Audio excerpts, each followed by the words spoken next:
Buenas tardes, bienvenidas, bienvenidos al Congreso Construyendo el Derecho a la Vivienda, un espacio en el que compartir, un foro de discusión en el que se evaluarán, entre otros aspectos, el estado del reconocimiento del derecho a la vivienda como un derecho fundamental.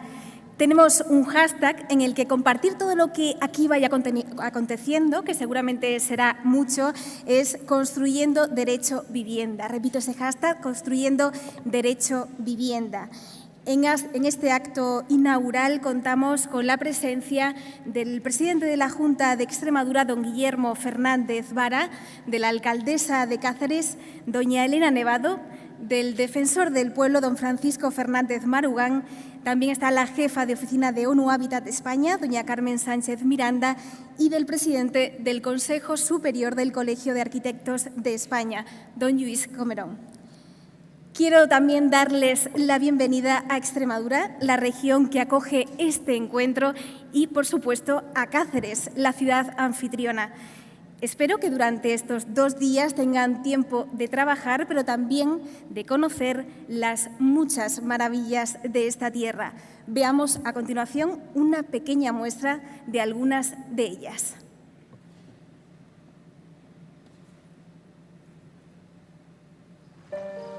Descubre lugares. Lugares que quizás hayas imaginado, pero que aún no has encontrado.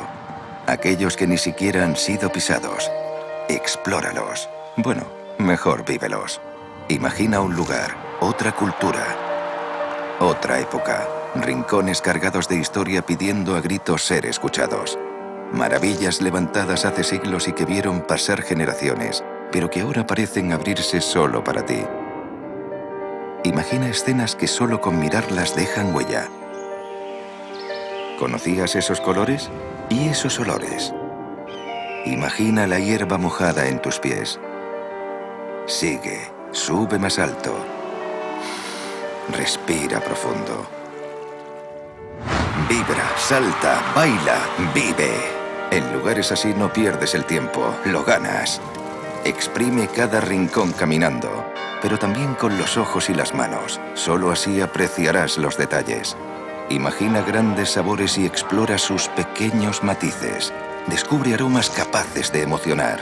Sigue una ruta o improvísala. ¿Qué más da? Imagínalo todo o no te imagines nada. Sumérgete y siéntete a miles de kilómetros de distancia, aunque en realidad no estés tan lejos. Extremadura. Todo lo que imaginas, donde no te lo imaginas. Espero que les haya gustado y que puedan disfrutarlo. Interviene en esta jornada inaugural, en primer lugar, la alcaldesa de la ciudad anfitriona, doña Elena Nevado.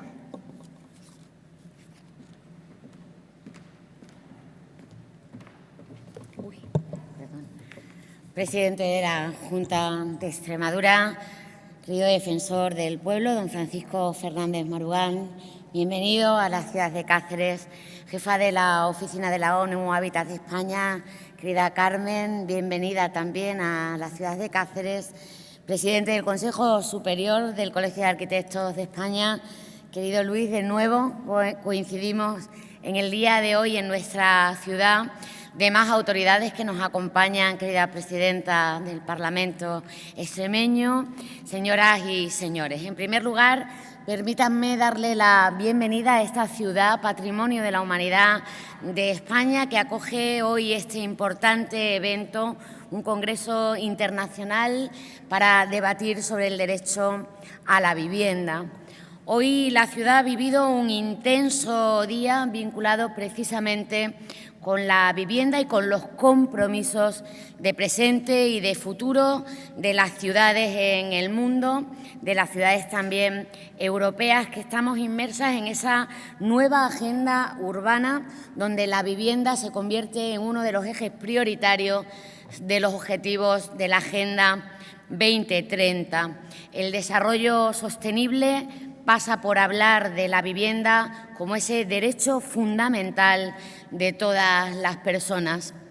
Y vienen a una ciudad, muchos de ustedes, desde muy lejos. Por eso también permítanme agradecer la presencia de nuestros hermanos de Latinoamérica, con quien nos unen unos lazos especiales, sobre todo en Extremadura, una tierra con una vinculación en la que nosotros ponemos el acento en aquello que nos une, en lo que el corazón también nos une. Y cada vez creo que son más los escenarios donde las miradas también de la política se centran en la vivienda como una herramienta eficaz para la creación de empleo, pero sobre todo para la mejora de las condiciones de vida de las personas. Están en la ciudad perfecta para debatir, para trabajar, pero también para disfrutar. Y yo espero que todo esto puedan hacerlo en Cáceres y nos ponemos a su disposición para todo lo que puedan precisar de nosotros. Bienvenidos y espero que tengan un buen congreso en esta ciudad abierta al mundo. Muchas gracias.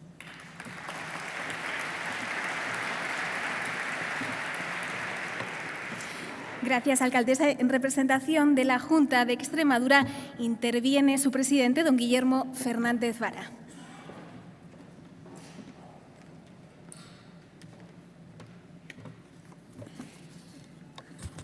Muy buenas tardes a todos y a todas, autoridades, amigos y amigas que nos acompañáis en este importante congreso, que lo que quiere es desde aquí, desde Extremadura, desde Cáceres, pues levantar la voz para que sean unas voces más en construir el derecho a la vivienda en el mundo, en construir el derecho al hogar, a la convivencia, que en definitiva es lo que representa una vivienda. Una vivienda no es la suma de habitaciones, es la suma de sensaciones y de espacios donde la familia, los amigos, las parejas,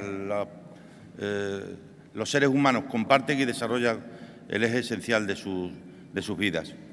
Dice Pepe Mújica, al que luego tendremos la posibilidad de oír,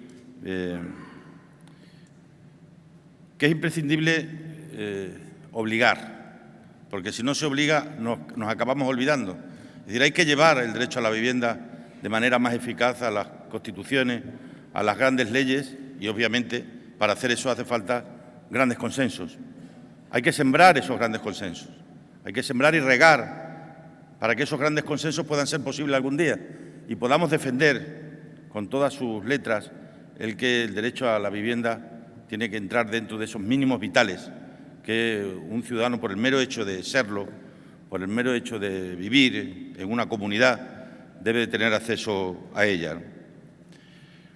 Aquí en Extremadura tenemos un inmenso parque social, probablemente el parque social más grande de toda España, y tenemos serias dificultades para dar respuesta a las demandas ciudadanas, ¿no? Por eso hay que invertir en vivienda social, pero sobre todo hay que hacerlo en mantener adecuadamente las viviendas sociales, eso genera empleo, en desarrollar políticas de eficiencia energética, que desarrolla también ahorro y lucha contra el cambio climático, y significa también, en definitiva, incardinar el derecho a la vivienda dentro de los objetivos para el desarrollo sostenible. Esta mañana firmábamos en el Colegio de Arquitectos de Cáceres la adhesión de una serie de organizaciones políticas, sindicales y sociales y empresariales con los objetivos de Davos en todo lo que tiene que ver el cuidado del entorno construido. Tenemos que ser conscientes que la edificabilidad, que la arquitectura, que la vivienda no son meras creaciones, son espacios para desarrollar luego proyectos de vida. Y en ese sentido, gran parte de la calidad de vida, del desarrollo humano, de la sostenibilidad, depende de que a la hora de que se desarrollen la casa en la que vivimos, la calle en la que vivimos, el barrio en el que vivimos, la ciudad en la que vivimos, las hagamos pensando en que allí tiene que haber hombres y mujeres, niños y mayores capaces de desarrollar un proyecto de felicidad, que en definitiva es una aspiración a la que siempre debemos aspirar, ¿no? Esa vieja aspiración de las Cortes de Cádiz, que hoy está más vigente que nunca, en momentos de tanta complejidad mundial y social, debemos seguir apelando a la necesidad de desarrollar proyectos en los que los ciudadanos puedan aspirar a tener momentos en su vida de felicidad. Hay que acabar con la cultura del impago en las viviendas sociales, tiene que ser también desde el punto de vista presupuestario sostenible. Tenemos que establecer con toda claridad los desahucios cero para todas las personas que objetivamente no puedan pagar. Hay que incardinar toda una plataforma de consenso en la que formen parte tanto la patronal, los sindicatos, las entidades financieras, las plataformas sociales, para ser capaces de desarrollar esas políticas públicas de defensa de la vivienda como un espacio que se convierte en algo más que una vivienda y es un hogar. No podemos aceptar en los tiempos en los que estamos viviendo que porque una persona o porque una familia no tenga recursos económicos, esa sea la razón por la que los echemos de una casa, porque no los estamos echando de una casa. La casa es su vida y entonces los estamos echando de su vida. Y a un ser humano no se le puede echar nunca de su vida. A un ser humano no se le debe echar nunca de su vida cuando es la razón económica la única que se toma en consideración para poderlo desarrollar. A lo largo de los próximos horas y días van a tener ustedes la posibilidad de debatir aquí sobre cuestiones que pueden parecer técnicas, pero no hay nada tan humano como lo técnico convertido en esperanzas, en anhelos de vida para las personas.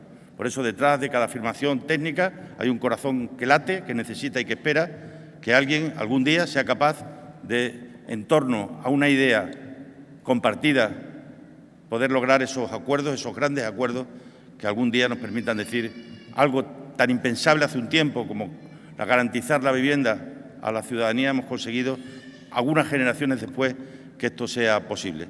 Ojalá que cuando algún día eso lo consigamos o se consiga entre todos, pues aquí estos días en Cáceres hayamos puesto nuestro granito de arena para seguir construyendo el derecho a la vivienda. Nada más, muchas gracias y paso a continuación al expresidente de Uruguay, Pepe Mújica, que nos va a dirigir unas palabras. Muchas gracias.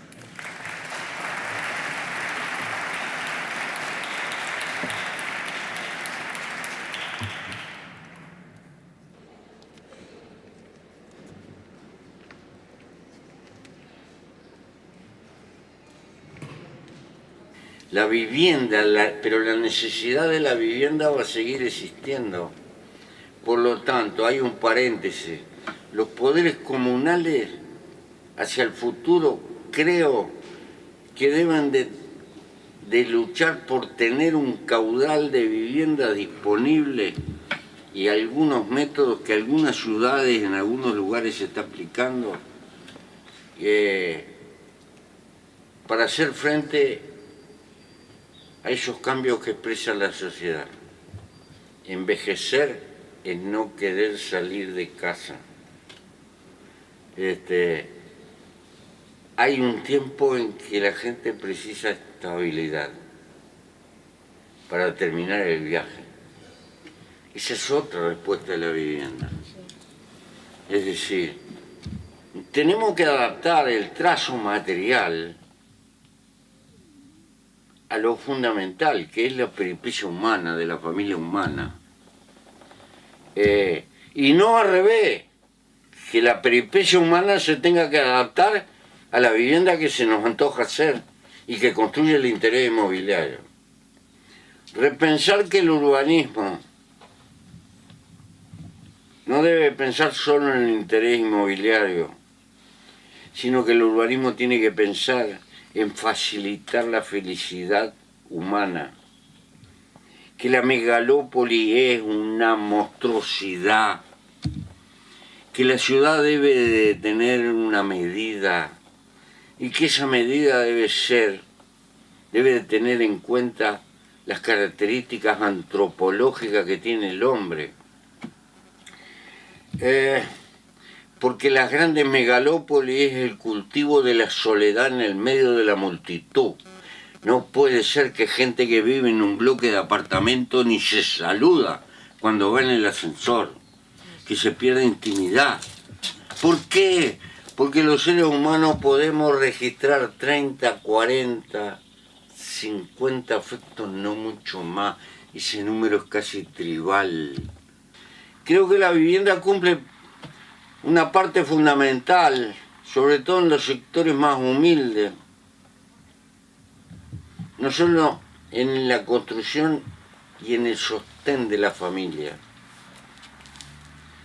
sino tácitamente es un elemento de educación de las nuevas generaciones. No podemos pretender que un botija que se tiene que criar a una niña con una precariedad absoluta. En términos genéricos, puedan salir cosas buenas. Porque el Sapiens tiene la característica de que los niños cuando están creciendo están absorbiendo cultura, se están reformulando, no con lo que decimos, sino con lo que hacemos y con lo que ven. Y la vivienda es parte de la formación cultural de los hijos. Y si en el mundo no hay utopía, no hay progreso. La utopía es difícil de alcanzar, pero sirve para guiarnos para donde tenemos que ir. Porque si seguimos automáticamente con la que estamos, tu España va a estar cada vez con aldeas, con viejas aldeas abandonadas y vacías, y con una monstruosa megalópolis, donde la gente demora y demora y demora para ir a trabajar, o con disparate. Y el único tesoro que tenemos y milagro es el milagro de haber nacido. Hay derecho a que la vida sea una cuota, no una carga. Entonces la vida sencilla, la vida sobria, pero con las cuestiones materiales básicas resueltas. Techo y comida. Y tiempo para hacer alguna cosa que a uno le guste, que no es negocio. Eso se llama libertad. La libertad es cuando gasto el tiempo de mi vida en las cosas que a mí me gustan. Cuando estoy sometido a la ley de la necesidad, estoy como cualquier bicho, peleando por comer, peleando por las cosas materiales. Pero si multiplico mucho las cosas materiales, me tengo que pasar toda la vida peleando para eso y no me queda tiempo para los afectos. Así de sencillo. Creo que la casa, la vivienda, debe de expresar en parte, facilitarle, tiene que ser menos vivienda y más nido. No es lo mismo. Para mí es parte de la enseñanza y de la educación. Yo no lo separo de la educación. Pretender sacar a un gurí, una gurisa en una vivienda desastrosa o viviendo de saltimbanque aquí y allá, es misión casi imposible. La vivienda hace también la estabilidad de la familia. El alquiler de la vivienda no puede ser el juego de los bancos que quieren multiplicar su riqueza. Tiene que haber un caudal público donde busca que sea sustentable, pero no un negocio. Es parte de la política de redistribución. Y hay que entender lo que es una inversión en el largo plazo para tener una sociedad mejor. Pero si tengo gente tirada que... En Los Ángeles hay gente cantidad, con lo que es Estados Unidos, cantidad de gente viviendo en las calles en carpa, porque no pueden pagar los arrendamientos que les piden y todo lo demás. Entonces, ¿dónde queda la riqueza de Estados Unidos? ¿Dónde queda la garantía? Entonces, guarda, este es un problema muy serio. Pero no lo van a solucionar a vuelta a la esquina, ¿eh? Pero hay que crear mucha conciencia para tener peso. Si juntamos un urbanismo que piense un poco en facilitarle la vida a la gente, que no pierda tanto tiempo para ir a trabajar, porque los pobres tienen que vivir afuera de la megalópolis o en la orilla y tienen que ir a trabajar al centro y demoran 3-4 horas. Y son 3 o 4 horas todos los días de tiempo de su vida que no lo tienen para cultivar los afectos. Y familia y gente que no cultive, que no pierda maravillosamente tiempo en cultivar los afectos está condenada. Porque los seres humanos precisamos eso. Esto es obvio, rompe los ojos. Ahora, la vivienda y la arquitectura se tienen que preocupar de estas cosas. Porque yo he visto que los pájaros hacen los nidos en función de sus necesidades. Y nosotros hacemos nuestros nidos en función de la tasa de ganancia del dueño del bloque de apartamentos. Tenemos que pensar un poco en los tipos que viven. Un poco más. Entonces, me parece muy noble la actitud de ustedes.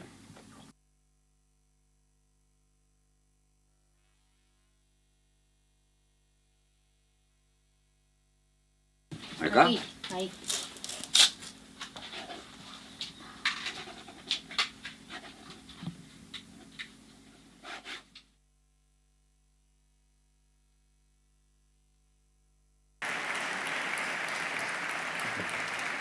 ¿Acá? Ahí, ahí.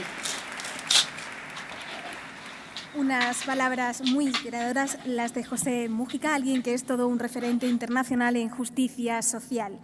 La Agenda 2030 para el Desarrollo Sostenible, aprobada en 2015 por las Naciones Unidas, plantea en el Objetivo 11, Ciudades y Comunidades Sostenibles, la siguiente meta: asegurar de aquí al 2030 el acceso de todas las personas a viviendas y servicios básicos adecuados, seguros y asequibles. ONU Habitat es la agencia especializada de las Naciones Unidas para la promoción del desarrollo urbano sostenible y es la entidad que colabora con el desarrollo de este congreso. Interviene a continuación la jefa de oficina de ONU Habitat en España, doña Carmen Sánchez Miranda.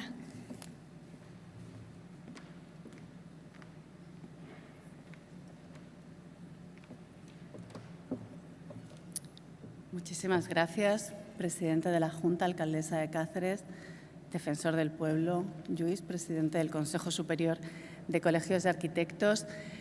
Como ONU Habitat, y créanme, esta vez también en lo personal, es un honor para mí estar el día de hoy aquí, abriendo este congreso para tratar un tema que, como hemos visto, es de vital importancia y afecta a la vida de cada uno de nosotros y a nuestras preocupaciones diarias. Porque, como decía el expresidente de Uruguay, la vivienda es una de las condiciones sociales básicas que determinan la igualdad y la calidad de vida de las personas. Pero, lamentablemente, el acceso a la misma se ha convertido en uno de los retos, de uno de los grandes retos que enfrenta la sociedad actual. Y esto es así en todo el mundo. A nivel global, la rápida urbanización está ejerciendo una presión sobre el suelo, una presión sobre la vivienda sin precedentes.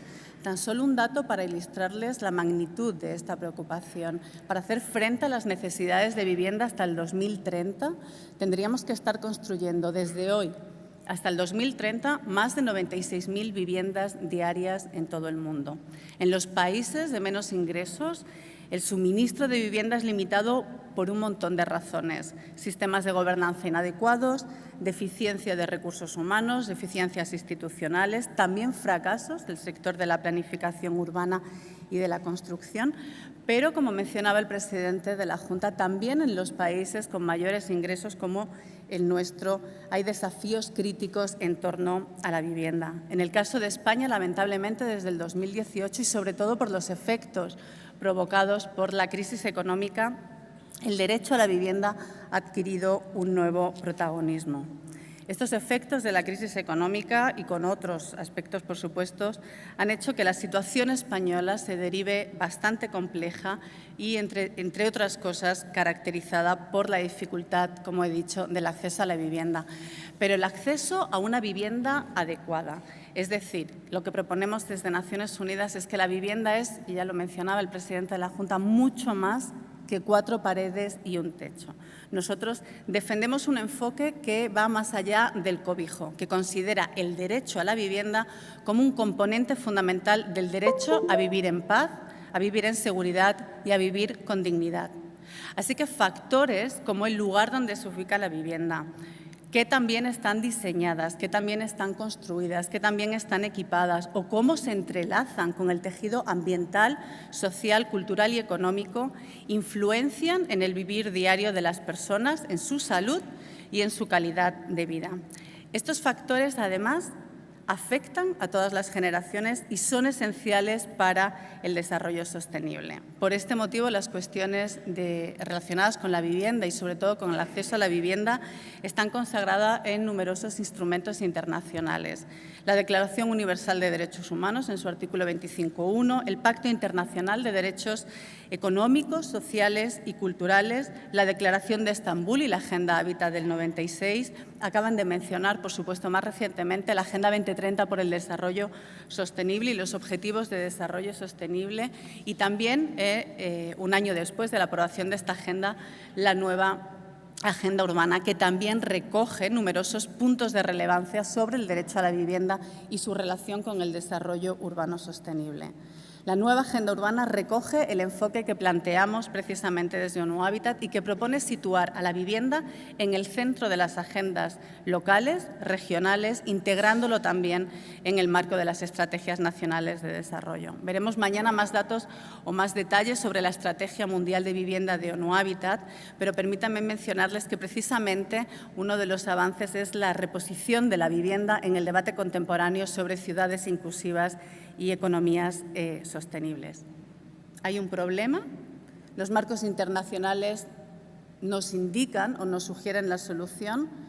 ¿Cómo hacemos efectivas estas soluciones? ¿Cómo las hacemos realidad? ¿A través de qué políticas públicas se pueden hacer realidad esas soluciones? ¿Qué herramientas, qué soluciones innovadoras han mostrado su eficiencia? Este Congreso pretende precisamente dar respuesta a todas esas preguntas y para ONU Habitat, desde luego, es un honor colaborar con el Gobierno de Extremadura en el debate sobre todas estas cuestiones porque somos conscientes del del compromiso de Extremadura con estas agendas globales y también la demanda de la sociedad extremeña por mejorar el acceso a la vivienda y por favorecer soluciones, sobre todo orientadas a colectivos vulnerables, incluido el fomento de la emancipación juvenil con viviendas asequibles. No sé si me toca presentar o no. También es un honor, por supuesto, además, dar paso ahora al conferenciante que va o al ponente que va a dar la conferencia inaugural del evento. Yo creo que no hace falta, en este caso, presentar a Alejandro Aravena, que le pediría además que vaya subiendo al atril. ¿Qué puedo decir de Alejandro Aravena? Arquitecto, premio Pritzker en el 2016, fue el curador de la 15ª Bienal de Venecia. Ustedes le conocen, chileno, estudió en la Universidad Católica de Chile, posteriormente en Venecia, ha estado dando clases y esto es lo que me sé de memoria. Si tuviera los papeles les podría decir muchas cosas más. Estuvo durante 4 años dando clases en la Universidad de Harvard. Allí fundó el Do Tank Elemental, que ustedes seguramente conocen, y yo creo que con eso, si está listo, solamente le daría paso. Muchísimas gracias por todo. Seguiremos hablando de esto en los próximos, en la próxima media hora o en la próxima hora y el día de mañana. Muchísimas gracias.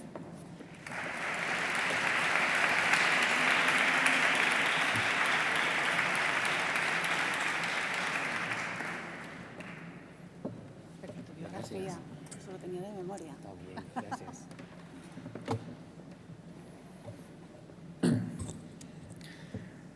Bueno, muy buenas tardes. Muchísimas gracias por la invitación y por la hospitalidad. Viendo el video, qué alivio ver el video del presidente Mujica, porque creo que hay bastante coincidencia entre lo que plantea y uno podría pensar que lo que voy a mostrar ahora sea la traducción a algunos posibles ejemplos de cómo los arquitectos podemos contribuir a este tipo de problemas que exceden por mucho el ámbito de la arquitectura. No os había expresado así los datos que da Carmen sobre la magnitud del fenómeno de urbanización y la necesidad, la velocidad, la escala y la escasez de recursos con la que tendremos que responder al fenómeno de la vivienda, pero esas 95.000, 96.000 unidades diarias es construir 2 Cáceres en la mañana y 2 Cáceres en la tarde para responder al fenómeno de gente viniendo hacia las ciudades. Y para esa pregunta, bueno, lamentablemente creo no tenemos conocimiento suficiente y es del tipo de cuestiones que creo que requerirán de todas las profesiones extremar su competencia y calidad profesional. Vamos a ver. ¿Se proyectará ya la imagen? ¿La van a poder ver ahí? ¿No? ¿No?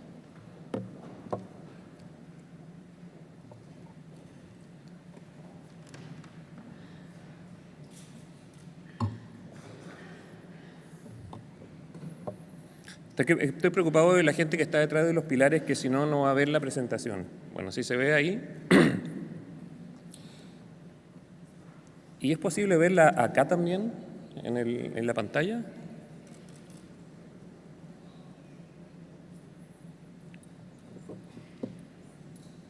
Bueno, da igual. Yo más o menos me la sé, a esa distancia no la veo, pero más o menos me la sé. En la pregunta sobre el derecho a la vivienda, una de las dimensiones y probablemente la más obvia sea tratar de garantizar la vivienda entendida como techo y como servicios. Y desde luego que eso es una necesidad básica que tiene que poder ser satisfecha. Una protección contra la intemperie y sobre todo el tema de servicios casi es un problema de salud pública. El tema es que si uno solo resuelve eso, por muy bien intencionado que sea, al menos en Chile hemos tenido la experiencia de que para resolverlo la escasez de recursos obliga a que esas personas queden instaladas en zonas de la ciudad carentes de servicio y muchas veces su calidad de vida termina siendo peor que aquella que se trataba de resolver inicialmente. Por lo tanto, una segunda dimensión, y entiendo que está contenida en la estructura de la presentación de hoy, es entender que es el derecho o de la vivienda entendida como acceso a oportunidades, que si algo es una ciudad, más que una acumulación de casas, es una concentración de oportunidades de trabajo, de salud, de educación, de recreación incluso, y esto de alguna manera debería poder ser satisfecho con la vivienda. Bueno, esto es en breve la estructura de la presentación. Como decía antes, el derecho a la vivienda en la parte superior dice techo más servicios básicos, que habría que poder garantizar ese derecho, y por otra parte, el acceso a las oportunidades que las ciudades concentran, que es lo que siquiera explica que la gente se mueva hacia las ciudades. Esta perspectiva de mejora de calidad de vida, que por antiintuitivo que sea, todos los indicadores muestran que se está mejor en ciudades que fuera de ellas, o al menos para la parte más importante de la población, que es más eficiente, por medio de las políticas públicas, mejorar calidad de vida si la gente está concentrada en el espacio. No es la experiencia que tenemos diaria de ciudad, donde sentimos que está contaminado, que estamos hacinados, que es un lugar lleno de fricciones. Sin embargo, en principio es mejor eso que lo opuesto, sin contar el rol que tienen las ciudades cada vez más en la creación de conocimiento y en la creación de riqueza, que va a ser el motor, uno de los motores de mejora de calidad de vida. El problema está en que respecto del primero, al no haber recursos suficientes, el problema de techo y los servicios básicos, la respuesta de los estados y de los mercados para la mayor parte de estos 2 billones de personas que se van a mover hacia ciudades, la estrategia frente a esa escasez es achicar. Es decir, dado que no puedo entregar una vivienda de estándar de clase media, la reduzco al tamaño que puedo pagar. Y ese tamaño está entre los 30 o 40 metros cuadrados, es bastante el caso en todo el mundo, y sabemos que la evidencia dice que una familia de clase media viviría razonablemente bien en torno a los 80 metros cuadrados. Por lo tanto, hay un gap entre lo que de hecho podemos entregar, 40, y lo que en la práctica se termina necesitando. Por lo tanto, frente a la escasez, respecto de lo primero, la estrategia es achicar. Y respecto de lo segundo, que es las ciudades entendidas como concentraciones de oportunidades, dado que no se pueden pagar suelos caros, la estrategia es alejar. Es decir, compro suelo con recursos públicos ahí donde el suelo tiende a costar nada, que son las partes de la ciudad que no tienen ningún tipo de servicio y tal como se decía, que al estar lejos, fuera de las oportunidades, segregadas y marginadas de las oportunidades, en el moverme todos los días desde donde no hay oportunidades hacia donde sí las hay, lo hacemos mal nos demoramos, contaminamos, acumulamos rabia y es el tipo de experiencia que hace que la ciudad, entendida como un imán, como una buena noticia que atrae todo tipo de buenas perspectivas, se experimente más bien como una especie de bomba de tiempo social que está acumulando un tipo de presión que si no hacemos algo vamos a tener un problema. Frente entonces a la estrategia de querer garantizar el derecho a la vivienda, pero que la escasez de recursos lo resuelve achicando y alejando, ¿qué hacemos? Y propongo ahí hay al menos en este caso, en esta presentación, 5 ideas para hacerlo más o menos corto. En primer lugar, integración, que significa, y lo voy a explicar a través de un proyecto concreto, la operación multisectorial. En general, en ciudades venimos trabajando de manera sectorial, los ministerios de vivienda hacen solo vivienda, y esa aproximación, que cuando teníamos déficit muy alto tenía sentido, el tipo de preguntas que tenemos hoy en ciudades ya no los resuelve y los satisface de manera correcta. Por lo tanto, operaciones multisectoriales. Lo segundo, entender a la vivienda como una inversión y no como un gasto social, dado que principalmente en los países en vía de desarrollo, a diferencia que creo que es el caso de España, las políticas de vivienda son políticas orientadas a la propiedad, es decir, quien obtiene un subsidio se transforma en propietario de la vivienda. Esta transferencia de patrimonio público a familiar, más importante que una familia recibe en toda su vida, uno querría que aumentara de valor en el tiempo, tal como todos nosotros esperamos que ocurra cuando nos compramos una casa. Eso en vivienda social lamentablemente no ocurre y hay ahí una oportunidad enorme que estamos desperdiciando porque casi por definición una vivienda debiera valorizarse en el tiempo. La tercera entrada a qué poder hacer frente a este achicar y alejar es sustituir la escasez por incrementalidad. Si no puedo hacer todo ahora, si no puedo pagar todo o eso que es razonable, vivienda de clase media, hoy, concentrémonos en aquello que es más difícil de hacer por una familia de manera individual y aquello que más atenta contra el bien común y dejamos que ese sistema abierto en el tiempo alcance ese potencial de clase media. La vivienda incremental que existe desde hace tiempo en el mundo probablemente va a tener que ser revisitada y enfrentada con herramientas de diseño nuevas a lo que se empezó a hacer en los 60 y en los 70. 4, abrir la participación y la autoconstrucción de tal forma que sean parte de la solución y no del problema. Hoy en día, la migración de gente hacia ciudades, que si no estamos preparados para recibirlos, ocurre de todas formas. No es que porque van a vivir mal dejan de venir, vienen igual pero viven muy mal. Y esa informalidad, favela, campamento, villa miseria, como se le quiera llamar, tiende a ser visto como el problema que hay que evitar, el cual busca ser, primero, detenido o sustituido por la operación del Estado o del mercado, debiera en verdad ser una enorme capacidad que se canalizara a través del diseño, lo cual es consecuente con el punto 3 de la incrementalidad. Hagamos con fondos públicos aquello que tiene que ser coordinado y dejemos que luego sea la autoconstrucción quien permita salvar el gap entre el estándar de vivienda social y el de clase media, gracias al diseño y no a pesar del diseño como ocurre hoy. Y por último, la regla de oro en el caso de vivienda específica que hemos tratado de enfrentar de distintos diseños, poder pagar suelos caros que eviten alejar y viviendas incrementales que no nos condenen de por vida a una vivienda pequeña, se logra en la medida que hay alta densidad en baja altura, sin hacinamiento y con posibilidad de crecimiento. Esto es una cuestión súper nerd, pero que pretendo explicarla porque creo que, sobre todo, es donde los arquitectos podemos hacer una contribución.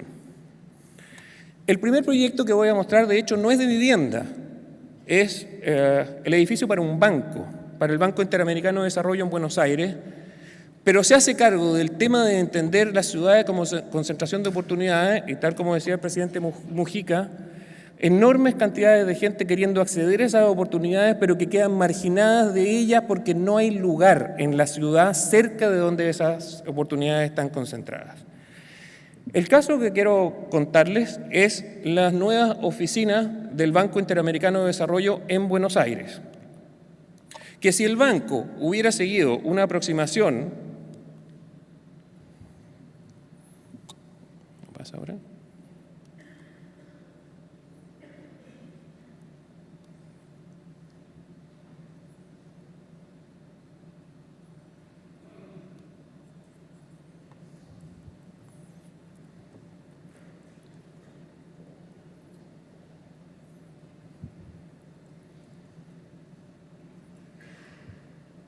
De repente, sí, tampoco funciona esto. Entonces,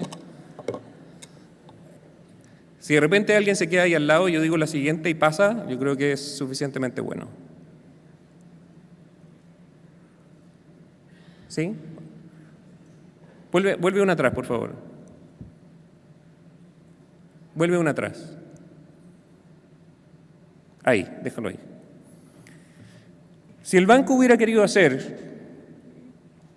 como siempre, business as usual, habría comprado un terreno en el Distrito Financiero de Buenos Aires y habría construido ahí un edificio corporativo.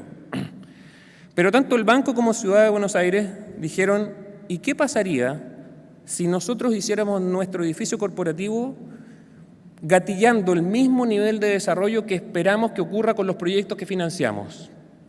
¿Qué pasaría, siendo además el más emblemático de todo eso, si nosotros hiciéramos nuestro edificio corporativo en el barrio 31, que es un asentamiento informal de 50.000 personas que están en el centro de la ciudad de Buenos Aires? La siguiente.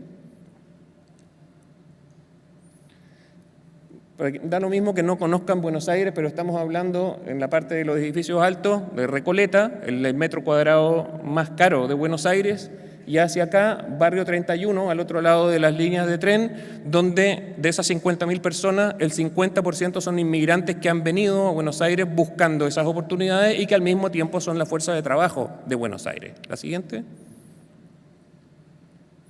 Algunas imágenes que yo creo son un poco ubicuas en todos lados, este tipo de asentamiento. La siguiente. El tipo de construcción informal que ha acumulado hasta 6 pisos en el caso de Barrio 31, la siguiente, que no solamente cerca de la autopista que llega del aeropuerto a la 9 de julio, la avenida más importante de Buenos Aires, sino incluso debajo. La siguiente. La siguiente. La siguiente. La siguiente. Y de este Barrio 31, la gente, si bien está físicamente muy cerca de ahí donde están las oportunidades, en la práctica hay un solo punto de entrada y de salida, que es por el lado de la estación de trenes, para la cual esta gente que ni siquiera puede acceder a transporte público, camina todos los días hacia la estación de Retiro y de vuelta hacia Recoleta, demorándose 1 hora caminando para acceder a ahí donde hay colegio, salud, transporte y trabajo. La siguiente. La siguiente. Hay un plan de la ciudad que busca eliminar barreras, la autopista que pasa por el centro del barrio, que es el tema de romper barreras sería el tema. A nosotros nos pareció en nuestra propuesta, que más independiente de lo que haga, que está correcto lo que haga la ciudad, la verdadera barrera que había que salvar son las líneas de tren, que es lo que no permite hoy que la gente pueda acceder desde Barrio 31 a Recoleta. La siguiente. Entonces, en un análisis bastante frío de cuando partíamos en un terreno que tenía la ciudad quería dar al banco, dentro del Barrio 31 mismo, que ya es una medida bastante audaz, no es obvio que un banco quiera instalar su edificio corporativo dentro de un asentamiento informal, y la lógica era, en la medida que nos ponemos aquí, podemos gatillar desarrollo, va a traer otro tipo de actividades, servicios para el barrio, etcétera. El problema estaba en que si uno era muy frío en ese análisis, la siguiente, había 4 condiciones que tenían que cumplirse antes de que siquiera el banco pudiera poner su edificio ahí. En primer lugar, cambiar la regulación de este futuro, el plan regulador que se estaba estudiando para el Barrio 31, y permitir elevarse por sobre el contexto. En primer lugar, porque había que satisfacer las condiciones de trabajo, de tener ventilación, luz natural, vistas, etcétera, del propio banco. De lo contrario, ni siquiera aprobaba el protocolo interno de trabajo del banco. La siguiente. Pero además, la siguiente, era muy importante no afectar el recurso más escaso que hay en asentamientos informales, que es el espacio público. Me acuerdo que las presentaciones de Joan Clos para la conferencia de UN Habitat, una de las condiciones que ponía al buen diseño era que la proporción entre espacio público y espacio privado fuera 1 a 1, y ocupaba el ejemplo de Manhattan. Por cada metro cuadrado privado desarrollable hay 1 metro cuadrado público si uno suma calles, veredas, plazas, parques, etc. Y esta proporción, que va en beneficio del conjunto, cuando uno va a un asentamiento informal, se reduce a menos de 1 a 10. Y en Barrio 31 no es la excepción. El recurso más redistributivo y al mismo tiempo más escaso es el espacio público, y sería lamentable que un banco llegara y ocupara el único o de los pocos terrenos públicos que había o abiertos que había dentro de este asentamiento informal. Por lo tanto, levantarse por una doble razón. La siguiente, pero además por razones de operación, por razones de accesibilidad, había que construir 2 calles vehiculares y sobre todo, la siguiente,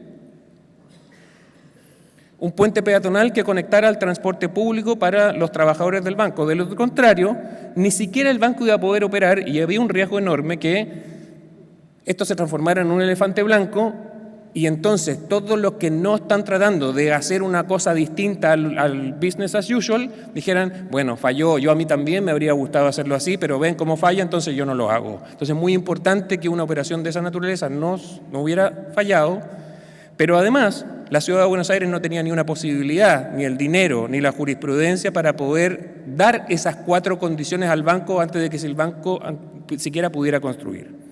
Entonces nuestra propuesta fue, ¿qué pasaría, la siguiente, si el edificio del banco fuera el mismo, las 4 condiciones que está pidiendo? ¿Qué pasaría si el edificio del banco fuera el puente que, por un lado, está obligado a estar elevado porque pasa por el gálibo de la línea de tren y por el gálibo de la autopista, que al tener una pata en Barrio 31 y la otra pata en Recoleta, puede transformarse él mismo en un puente peatonal? Por lo tanto, acercar no solamente a la gente del banco y resuelve el problema de estacionamiento, el problema de las salas de conferencia con el centro de convenciones que está al lado derecho de la imagen, sino que además es la pasada pública para las 50.000 personas del barrio que están viviendo justo al frente de su gran fuente laboral. La siguiente. Entonces, presentamos esta propuesta. La siguiente.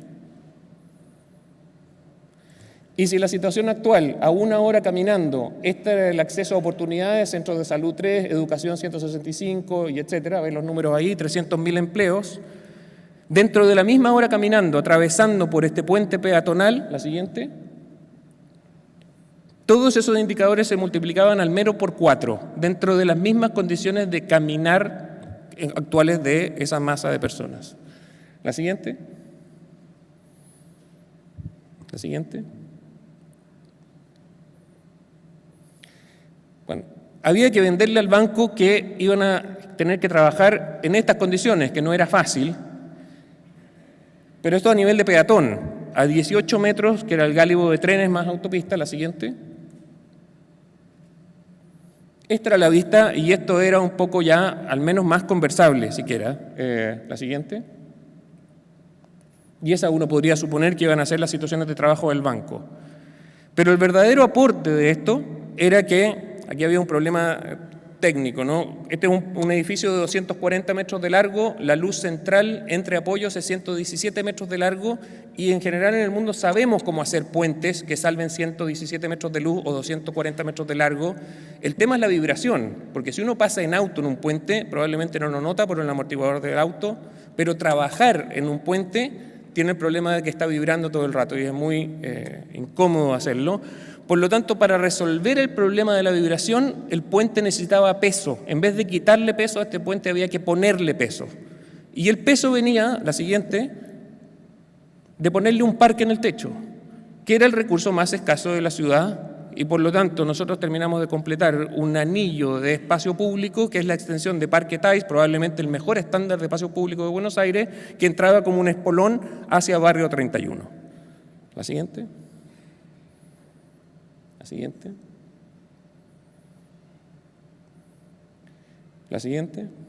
y de noche además mejoraba los estándares de luz, etc. Había un solo problema con esto que aparentemente es tan obvio, que además resolvía 4 problemas en uno, que había que modificar una ley para poder hacer uso del espacio aéreo sobre las líneas de tren, y cosa que tenía que ser votada en el Congreso. Nunca la Ciudad de Buenos Aires y el Gobierno de Nación se bloqueaban mutuamente proyectos. Había una ventana de oportunidad que se calculaba que por 2 votos se podía en principio modificar la ley que permitiera el uso de los derechos aéreos sobre las líneas de tren que pertenecían a Nación, y entramos a votación en noviembre, primera lectura, y en diciembre fue segunda lectura, y el Congreso aprobó este uso de derechos aéreos para este proyecto, 46 votos a favor y 12 en contra. Supongo que son del tipo de cuestiones, de operaciones que, si uno piensa, es un proyecto de una institución, pero es espacio público, es transporte, es infraestructura, es todo a la vez.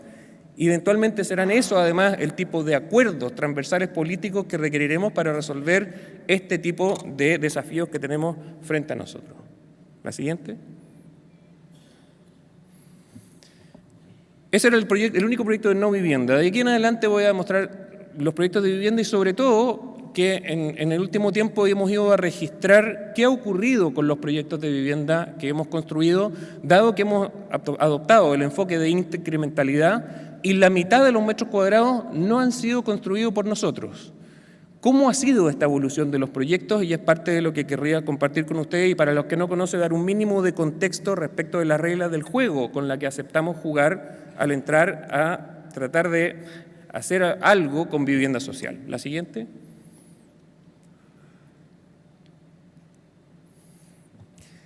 Bueno, si hay dinero, en principio no hay problema. Si podemos construir 80 metros cuadrados, el problema está resuelto. De Escandinavia, nos queda el problema de la velocidad. O sea, hasta hace poco el problema era el dinero, porque no nos permitía construir esos tamaños. Pero últimamente hemos sumado el problema de la velocidad. Con lo que sabemos hacer hoy en día no se puede construir suficientemente rápido para el proceso de migración, que antes era un problema como el tercer o el segundo mundo, hoy es un problema transversal. Todo el mundo tiene un problema de migración, sea de una naturaleza o de otra, y para eso los instrumentos existentes no son lo suficientemente rápidos. En cualquier caso, respecto del tema de la plata, si hay plata, uno construye en torno a los 80 metros cuadrados. ¿Qué pasa si no hay plata? La siguiente. En general, la vivienda se achica, y se achica hasta, en el mejor de los casos, del orden de 40 metros cuadrados. Dado que la evidencia mostraba que cuando las familias reciben soluciones habitacionales de 40 metros, las hacen crecer al doble al menos, y ese proceso en general es una operación insegura, lenta y cara, por lo tanto hay una desvalorización de esa unidad inicial en el tiempo, nosotros nos preguntamos qué pasaría, la siguiente, si esos 40 metros cuadrados, en vez de mirarlos como una casa chica, los miramos como la mitad de esa casa buena de 80 metros que la evidencia muestra que es donde el proceso de autoconstrucción se va a detener. La siguiente. Y si uno, la siguiente. Si uno reformula el problema como 40 metros no son una casa pequeña, sino la mitad de una casa buena, la pregunta clave es ¿qué mitad hacemos? Y con fondos públicos uno querría hacer esa mitad que una familia no puede hacer bien y que aquella que más va a tener impacto sobre el bien común. Por bien intencionado que sean, las acciones individuales no garantizan el bien común, y esto es algo de lo cual el diseño debería hacerse cargo el día 1 de la incrementalidad, ¿no? Identificamos 5 condiciones de diseño que pertenecen a esa mitad de la casa que no se hace bien de manera individual y que más afecta el bien común. Eso es un punto. El segundo punto con el que entramos al tema de vivienda, la siguiente,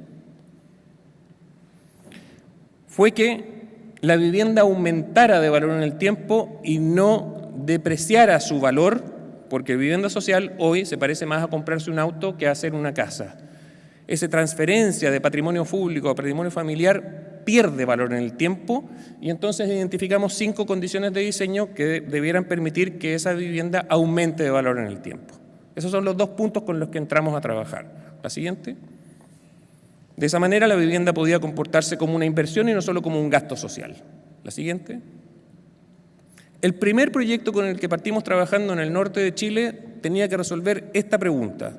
radicar, es decir, dejar ahí en el centro de la ciudad, donde habían vivido 30 años ilegalmente un grupo de 100 familias en un terreno de media hectárea, 5.000 metros, usando un subsidio público de $7.500 por familia, con el cual había que comprar el suelo, construir la vivienda y hacer la infraestructura. Esa era la ecuación que había que resolver. Esto es el año 2003. La siguiente. La regla del juego consistía, como decía antes, en esos $7.500 que en verdad, si uno hila más fino, eran $7.200 de subsidio y $300 de ahorro familiar. Y con ese voucher había que salir al mercado a comprar ese suelo que había sido ocupado ilegalmente los últimos 30 años. La siguiente. Se llamaba Quinta Monroy, este lugar, con problemas muy complejos no solo de hacinamiento, pero además de narcotráfico. Pero a pesar de esas malas condiciones de vida, la ciudad alrededor era altamente deseable que fuera conservada para esas redes de oportunidades de la familia, y esa ciudad deseable se expresaba en que el valor del suelo era 3 veces más que lo que la vivienda social normalmente puede pagar. La siguiente. Por $7.500, a 45 minutos del centro de Iquique, se construía esto. Esto era el mercado, esta era nuestra competencia. Y nosotros teníamos que poder elaborar una estrategia de diseño, la siguiente,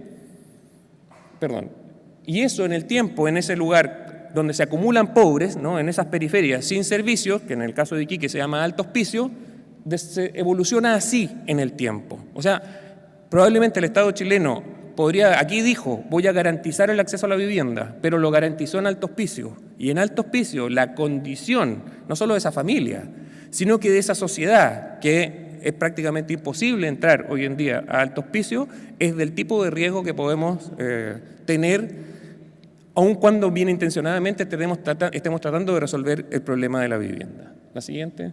Solo algunos ejemplos de cómo esa caja evoluciona y crece a pesar del diseño y no gracias al diseño, con celo de valorización, pero además 45 minutos de traslado, contaminación, costo familiar muy alto, costo financiero en transporte muy alto, etc. La siguiente. La siguiente. Entonces, para con el mismo subsidio de $7.500 poder construir en un suelo 3 veces más caro, había que hacer algo nuevo. No sabíamos exactamente qué, pero era algo entre un edificio y una casa. Como un edificio que hiciera uso eficiente del suelo y como una casa que pudiera crecer. La siguiente. Y este diseño que desarrollamos, fue hecho con la participación de las familias, en el entendido que la mitad de los metros cuadrados no los íbamos a construir nosotros. Y entonces era más estratégico que nos sentáramos a la mesa todo el día 1 y nos repartiéramos responsabilidades y entendiéramos cuáles eran las reglas del juego y quién iba a hacer qué. Entonces talleres con maquetas, con dibujos, etc. La siguiente. Los dibujos de cada jefe de familia para saber si estábamos entendiendo lo mismo del proyecto. La siguiente. Tratar de anticipar cómo iba a ser el proceso de alcanzar ese potencial de clase media de las viviendas. La siguiente.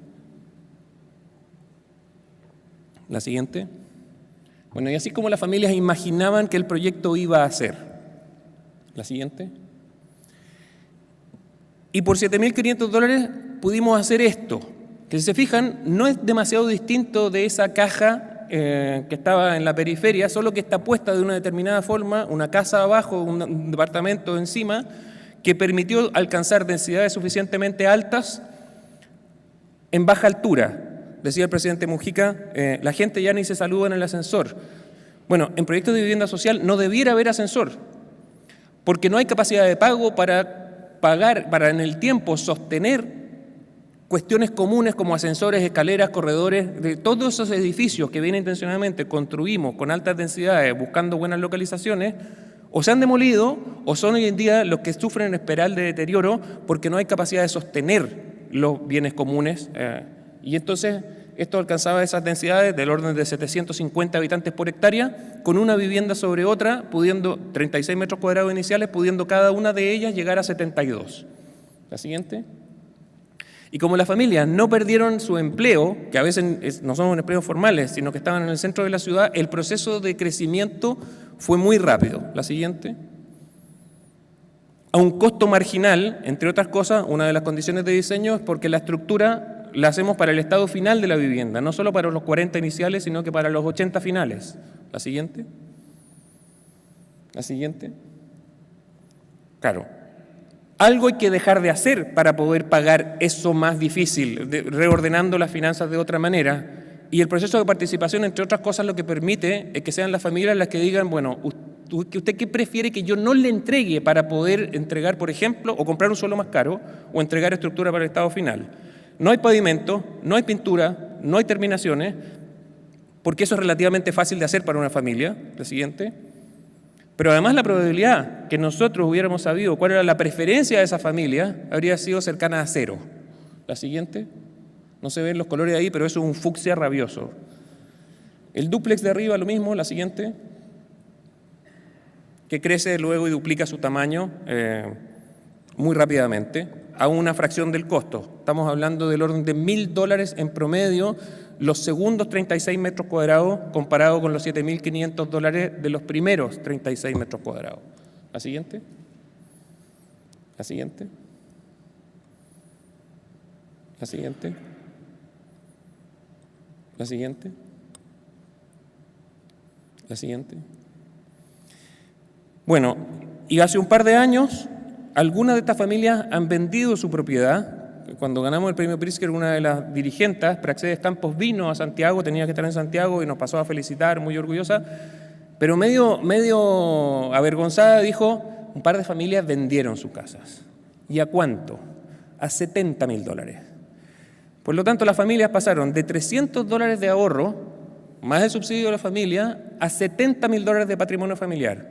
Y en ese momento, esas personas son ciudadanos. No son más solo los que les tocan políticas públicas, sino que esas personas pueden elegir. Lo de la libertad, que parece fundamental, que habrá el expresidente Mujica. La siguiente. Bueno, esta era la regla de oro, que con este mismo principio, dependiendo del lugar, hay distintos diseños que tienen que ponerse en práctica. La siguiente. Aquí venía un video, pero si volvemos una atrás, ¿ese corre al menos?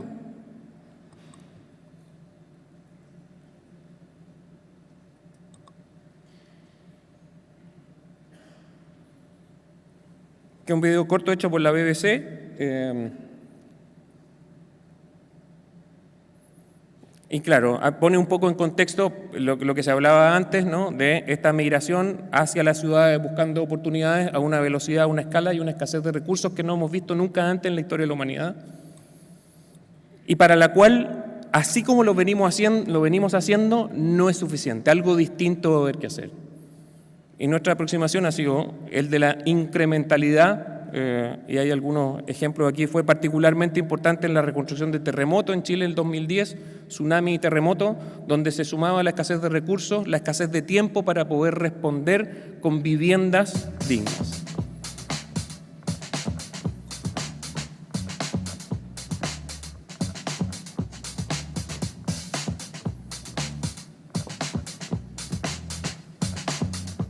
Entonces ya con material que tú vas eligiendo, tú le vas dando la personalidad a la casa.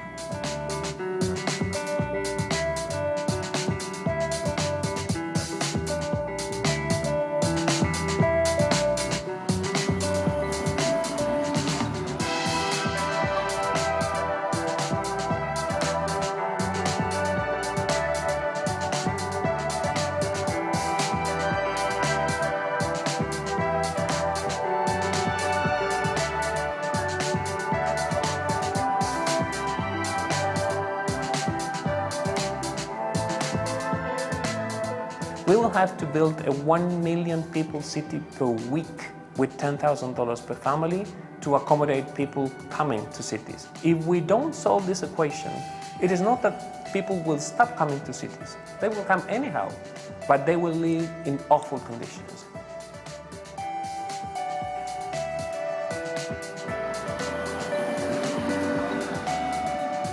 The need is to provide decent housing for people. The problem, there's not enough money to do so.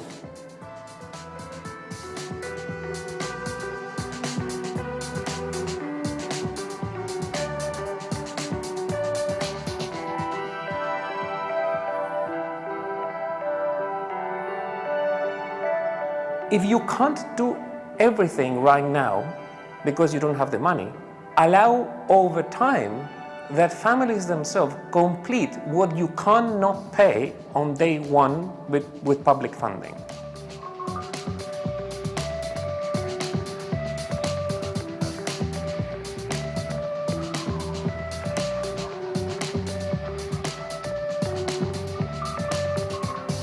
Fue una de las partes que más me gustó. Tú puedes construir como quieras tu casa, puedes ampliarla como quieras.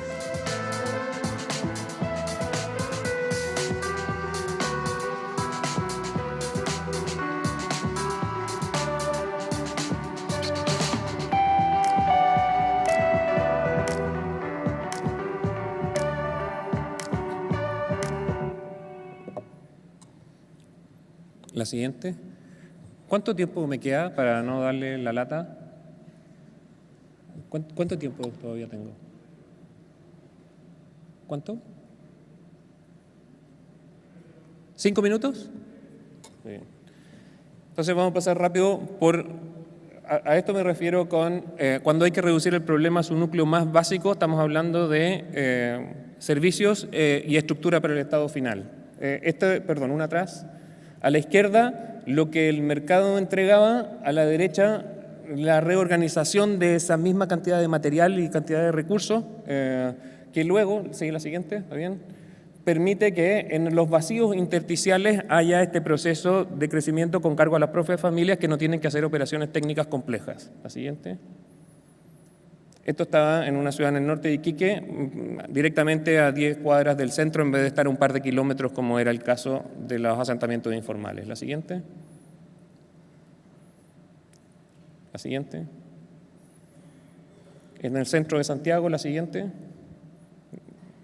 La siguiente.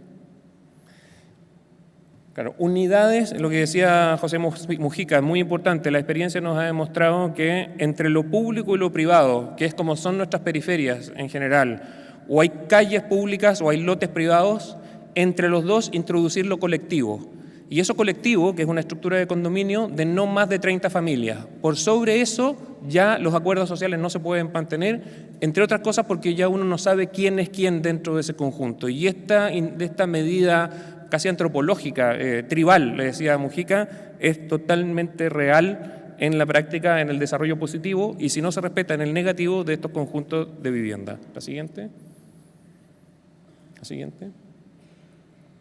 Lo que decía el caso de terremoto del 2010, 8,8 en la escala de Richter, y nosotros nos tocó trabajar en la reconstrucción de Constitución. La siguiente, que era el video de la BBC. La siguiente. La siguiente. Siguiente. Siguiente. Ahí se ve un vacío al centro y como algunos no han construido, pero esos 42 metros cuadrados iniciales todavía permiten que se pueda tener una vida razonablemente buena y el crecimiento es dentro de la estructura. La siguiente. La siguiente. La siguiente.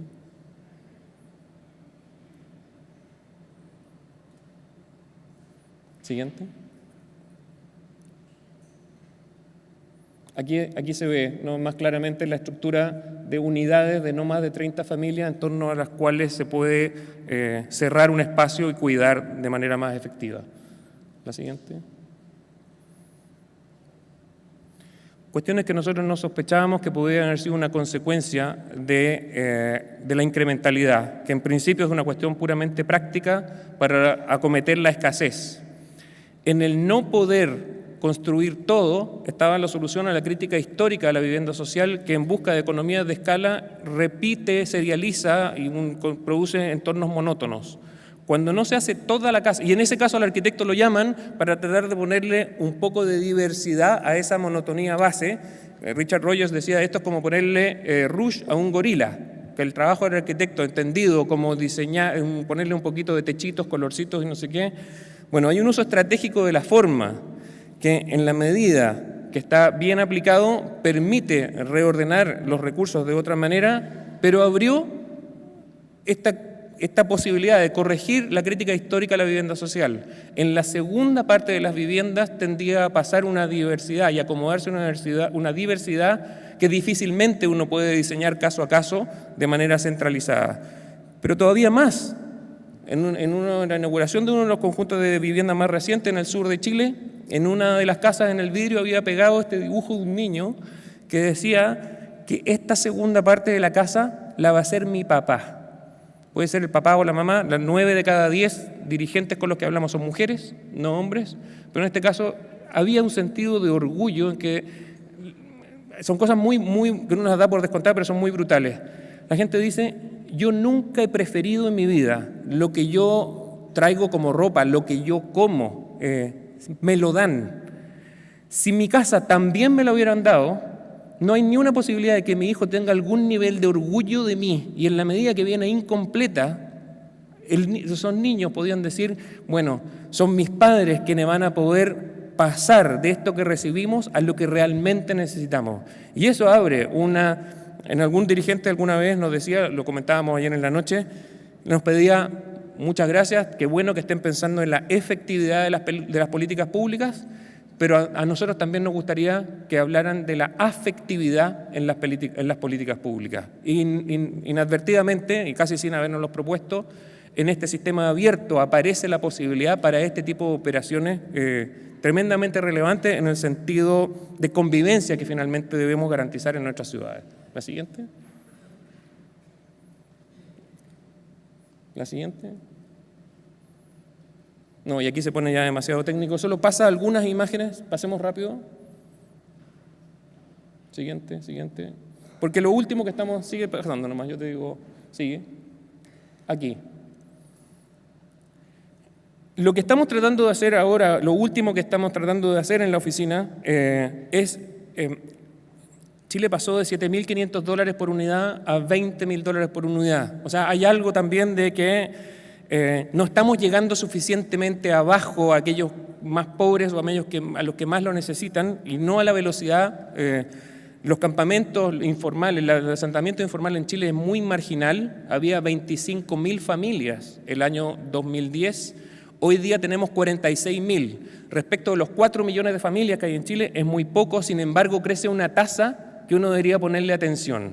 Y eso es porque nuestras políticas públicas quedaron demasiado arriba. Y una de las cosas que queremos tratar de hacer es volver al núcleo más irreductible del tema de la vivienda incremental, que de alguna manera es lo que en la época de Allende se llamaba la operación Tiza, que era el lote con servicios. Básicamente el costo era el costo de un suelo, que a veces podía ser del Estado, donde se trazaba con tiza la propiedad. Lo hablábamos 10 minutos antes de entrar a garantizar la propiedad es condición fundamental para que siquiera haya vida posterior valorizada de esas unidades de vivienda, que no sean solo un refugio contra la intemperie, sino que en la medida que aumentan de valor son una herramienta para superar la pobreza. Por lo tanto, la estructura de propiedad cuesta en estricto rigor lo que cuesta el suelo y la tiza.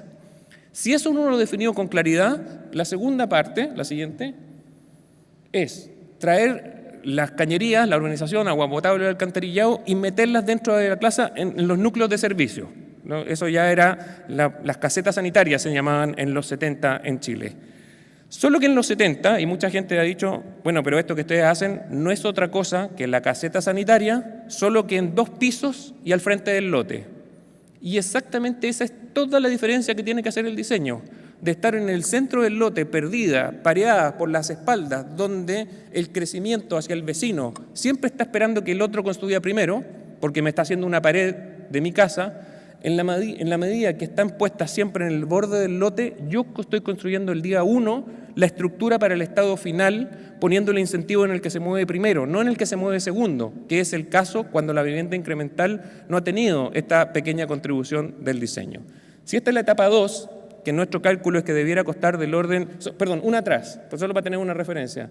En Chile nosotros estamos pagando $75 por metro cuadrado de suelo, cuando vivienda social puede pagar del orden de $20 por metro cuadrado de suelo, por las densidades que podemos alcanzar. La siguiente, a ese costo del suelo, no sé cuánto será el de España, acá hay mucho, eso es lo que más varía de un lugar a otro, se le pone encima el núcleo de servicios con estructura que debe costar, en nuestros cálculos, y esto es bastante global, del orden de $4.000 por unidad. La siguiente. Eventualmente uno puede poner un techo a este espacio entre los núcleos sanitarios, que debe costar del orden de $1.000, dependiendo de... Y por esta plata uno debiera en principio poder entregar las bases para garantizar este derecho a la vivienda, en principio mejor localizado y habiendo hecho bien lo que una familia difícilmente hará bien por cuenta propia. Y la siguiente, tal que el completarlo en el intersticio sea que la autoconstrucción pase a ser parte de la solución y no del problema. Muchas gracias.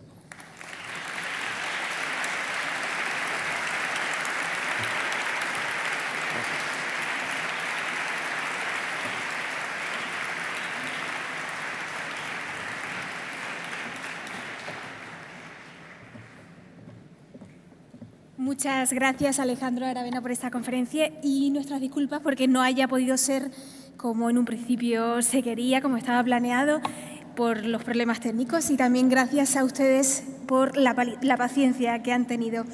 Nos acercamos al final, ahora verán un poco de revuelo en el escenario, no se asusten, no son problemas técnicos, de nuevo entra dentro de los planes antes de la sorpresa que tenemos preparada para el cierre de esta jornada. Ahora lo desmantelarán todo, pero antes me gustaría decir algunas ideas esenciales de este congreso. Es así, os vuelvo a recordar el hashtag con el que podéis compartir y comentar en redes sociales. Es Construyendo Derecho Vivienda. Es prioritario avanzar en el reconocimiento del derecho a la vivienda como derecho fundamental. Por ello, resulta imprescindible plantear este debate tan necesario en el seno de un congreso internacional, para que todos aquellos gobiernos locales, regionales y nacionales que se adhieran y comprometan con la Declaración de Cáceres impulsen las modificaciones normativas y constitucionales que requieran la consideración de ese derecho a la vivienda como algo subjetivo, de manera que se garanticen con la suficiencia correspondiente soluciones habitacionales mediante el incremento del gasto público y de las ayudas correspondientes y se adopten medidas tendentes a evitar la privación de ese derecho. Ahora sí, vamos con el broche de esta jornada inaugural. Lo pone la música de la cacereña Chloe Ver, que recientemente estrenó un maravilloso disco que invito a que lo escuchen, pero seguramente que ella les convencerá mucho mejor que yo con su música. Con todos ustedes, mientras se va desmantelando este escenario, como les contaba, para que de repente pues podamos ver y escuchar a la cacereña Chloe Ver con su música. Adelante, un aplauso. Gracias.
I was young, I thought the world had no flaws.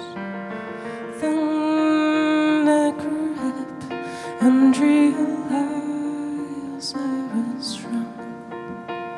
The fight to the left, the faith, the bed, the sun, the sea, the light in between.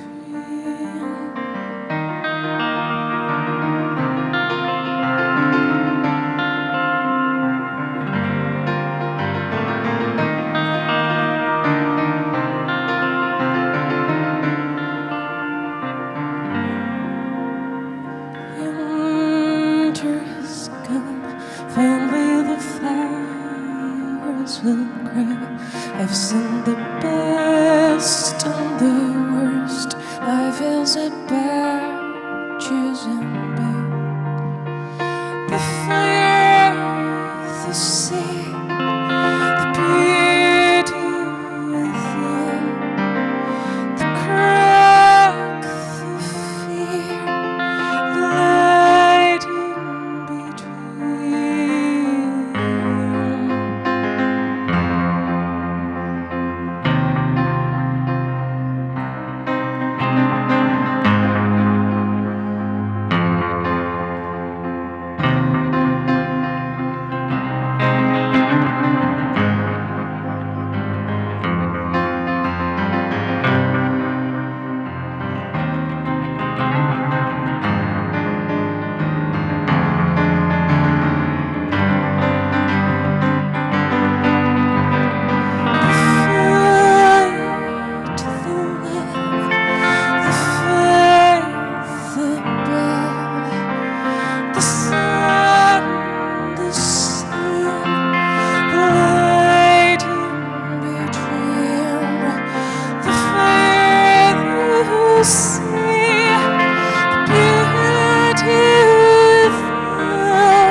Muchísimas gracias.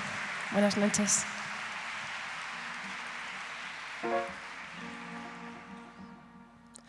Mirror, mirror on the wall, who's the meanest of them all? Mirror, mirror on the wall, who's the meanest of them all?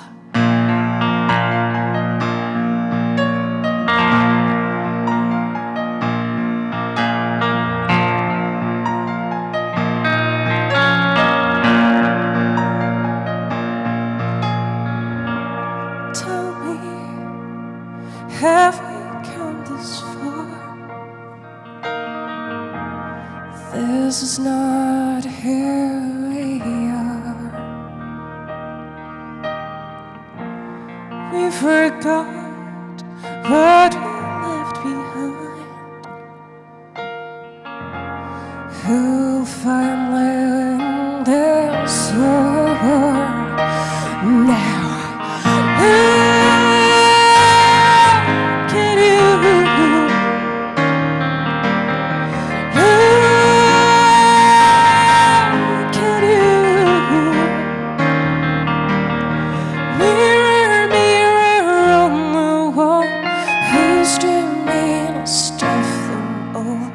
Mirror, mirror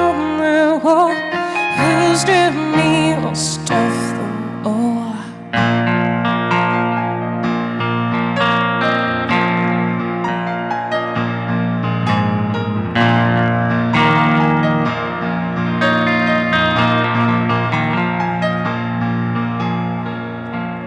Tell me, what have we become after all the pain we caused? History won't escape from us. What are we always fighting for now?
Muchas gracias.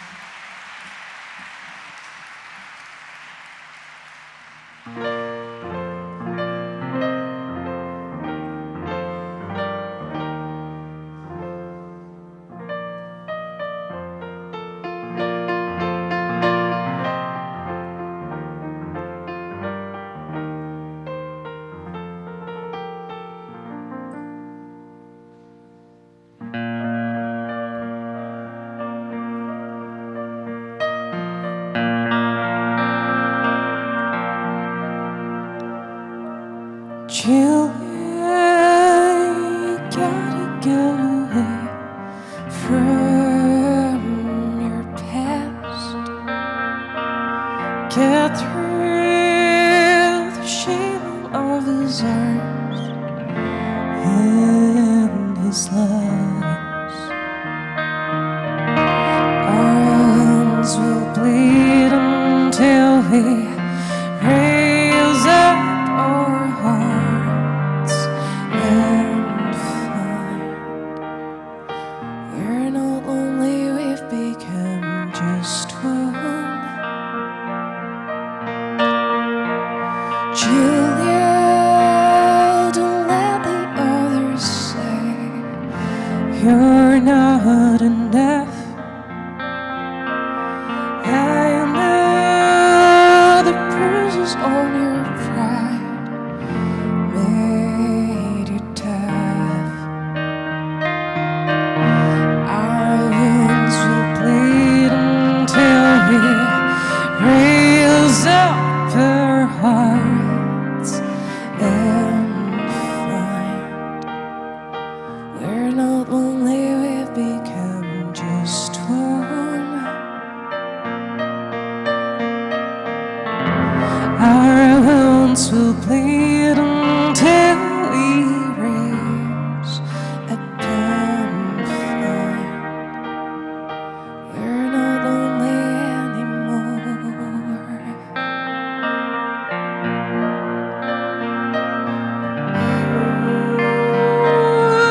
Muchas gracias.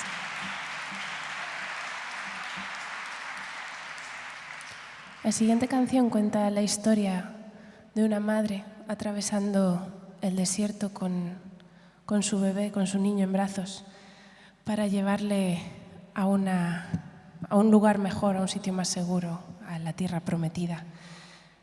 Tristemente, la inmigración es un tema que está muy de actualidad y que se ha tratado también en este congreso. Y bueno, no se nos tiene que olvidar que hay muchísimas, muchísimas personas migrantes viviendo en la más absoluta de las pobrezas, de las miserias, y a los que algunos países les han cerrado las puertas. Esto es Furtive Lullaby, Nana Furtiva.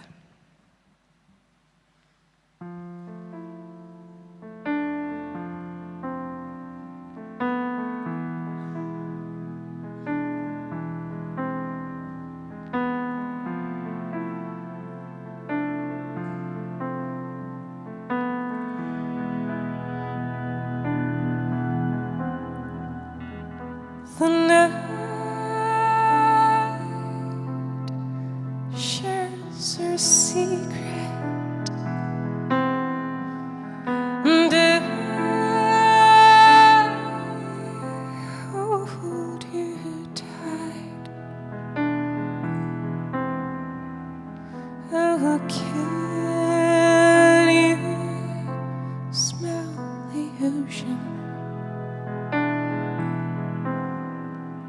Will rise soon to the other side. The wind, the stars, the sound will carry us home tonight. The promised land will carry us home tonight.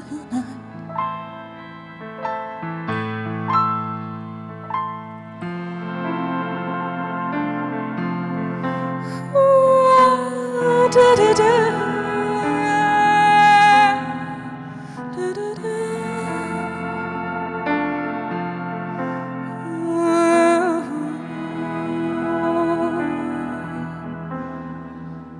Oh, can you feel the shelter of the sky?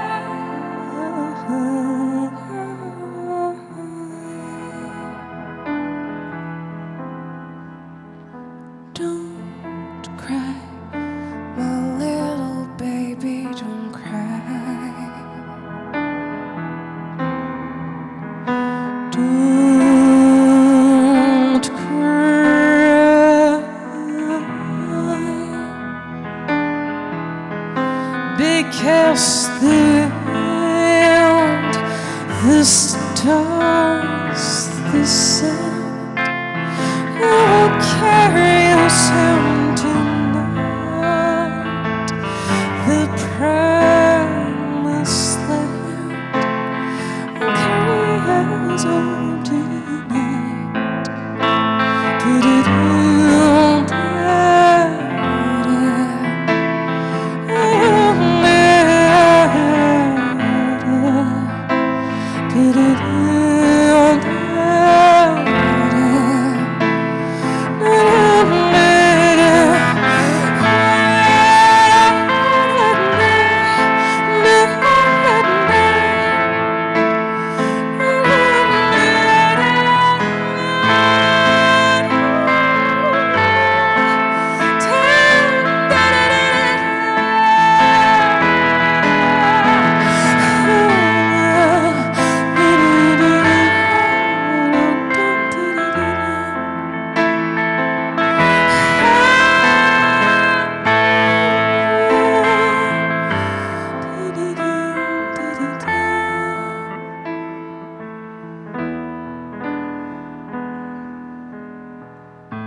Muchísimas gracias.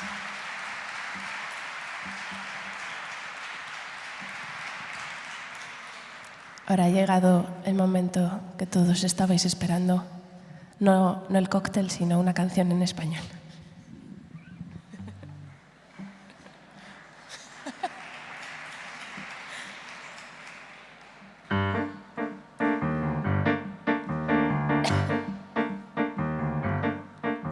Miedo de tus besos, de no saber cómo acercarme a ti. Miedo de tus abrazos, de esos que nunca me das a mí.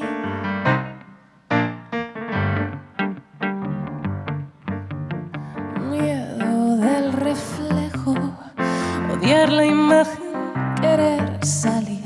La última gota del vaso inunda la vida que un día te di. No me sonrojo y no pienso pedir perdón. El miedo me mira a los ojos, yo prefiero ver con el corazón.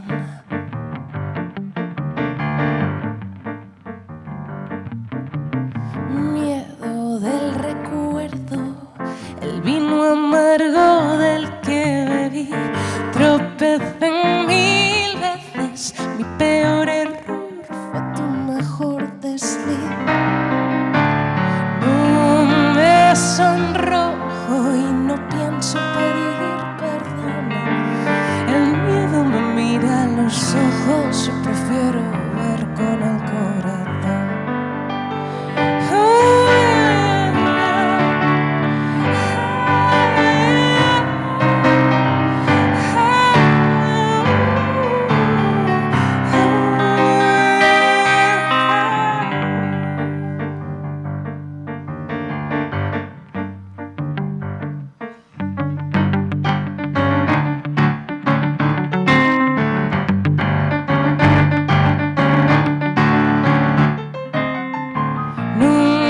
Sonrojo y no pienso pedir perdón.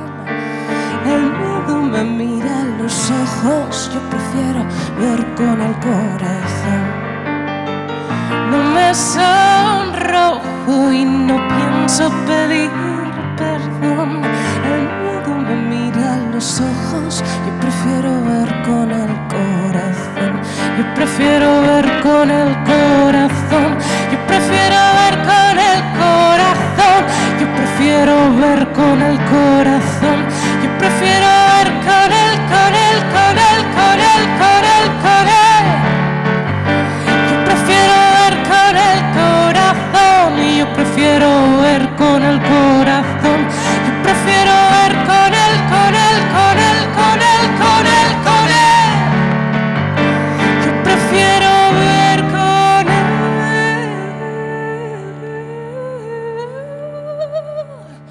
con el corazón.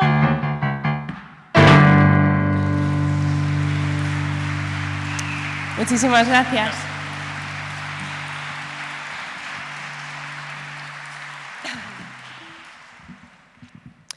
Y vamos a terminar con una canción que se titula Somebody Else's y que habla de cómo estamos todos conectados, cómo formamos parte de un todo, ¿no? de este mundo que nos ha tocado vivir, habitar y cuidar, y de cómo cada pequeña acción que uno hace, sea buena o mala, repercute en nuestro compañero, nuestra compañera, nuestro semejante, y cómo un cúmulo de pequeñas acciones pues puede ayudar a hacernos mejores personas y de paso a hacer más habitable nuestro planeta. Somebody Else's.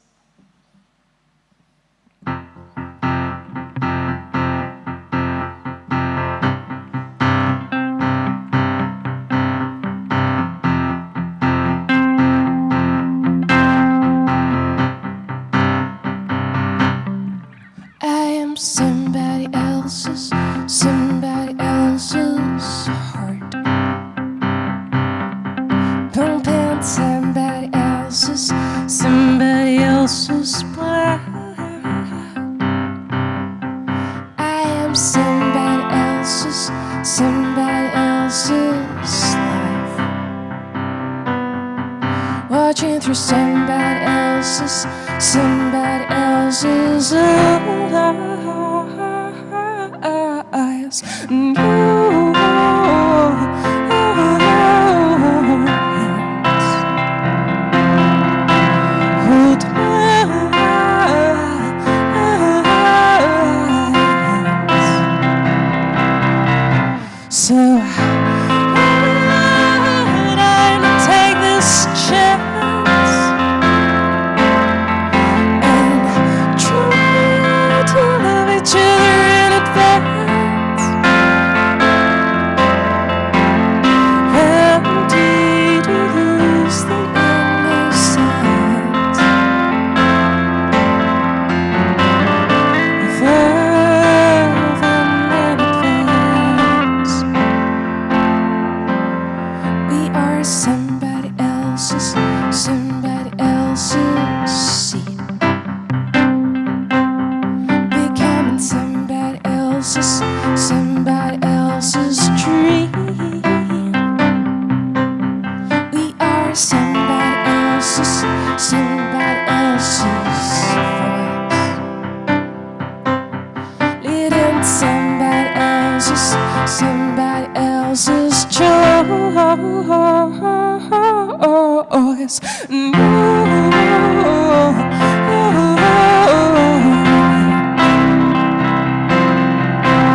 Hold my hand.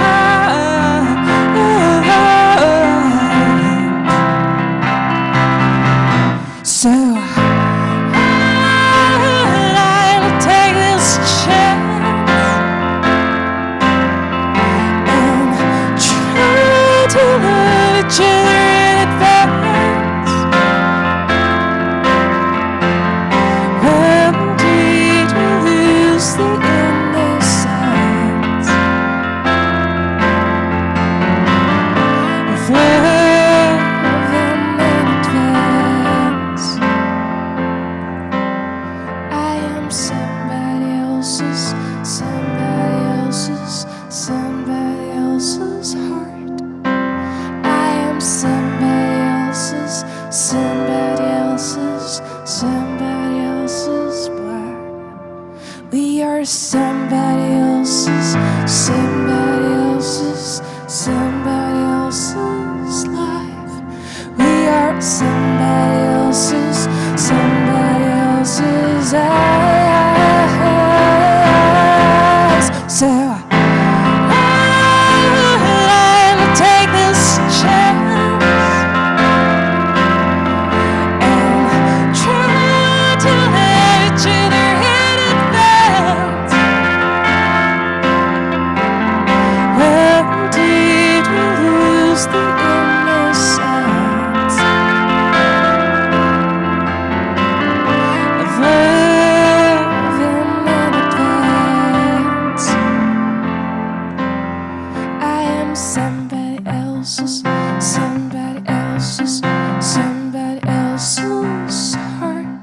I am somebody else's heart. I am somebody else's heart. I am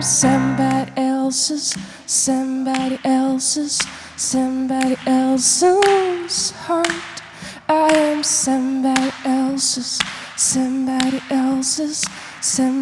else's heart. Muchísimas gracias. Manuel Velardo a la guitarra. Muchísimas gracias a todos. Ha sido un placer. Gracias.